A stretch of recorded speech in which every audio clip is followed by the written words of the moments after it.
সমস্ত জাতিগোষ্ঠী সংখ্যালঘু জাতিগোষ্ঠীর লাঠিয়াল সিপিএম, লাঠিয়াল ছিল কংগ্রেসে।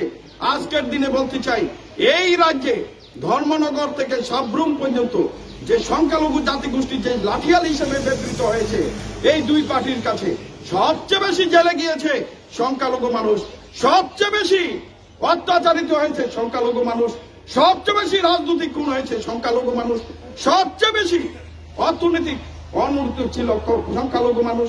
সেই কারণে তা থেকে উত্তরণ পাওয়ার জন্য ভারতীয় জনতা পার্টি একটা সংস্থা রয়েছে, দল রয়েছে, যে তার জাতীয় দল, সেই দলের নেতৃত্বে আজকে বিল্লাল মিয়া, সেখানে ডক্টর মানিক সাহা এই রাজ্যে মন্ত্রিসভা চালাচ্ছে।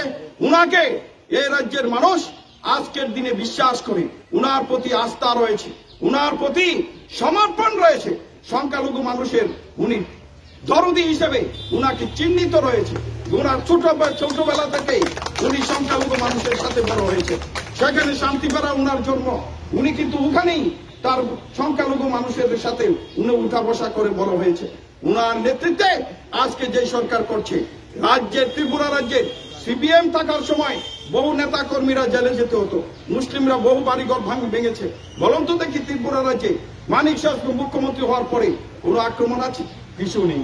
মানিক শাহর নেতৃত্বাধীন সরকারকে সমর্থন করে রাজ্যের আজকে হাজার হাজার মানুষ, যে 3 লক্ষ বা 2.5 লক্ষের উপরে সংখ্যালঘু ভোট রয়েছে এই রাজ্যে, 3 লক্ষের কাছাকাছি ভোট রয়েছে, সেই ভোটগুলো আজকে সমর্পক ভাবে আজকে ত্রিপুরা রাজ্যে মানিক সাহাকে ভোটকে প্রদান করার লক্ষ্যে ডক্টর নরেন্দ্র ভাই মোদীর পক্ষে বিপ্লবদেরকে ভোট দেওয়া যেমন একদিকে পশ্চিম ত্রিপুরাতে আমরা দেব, তেমনি ভাবে পূর্ব ত্রিপুরাতে আমরা ভারতীয় জনতা পার্টির প্রার্থী রাজকন্যাকে, ত্রিপুরা রাজ্যের রাজকন্যাকে আমরা দেব, কীর্তি সিং দেববর্মনকে আমরা দেব।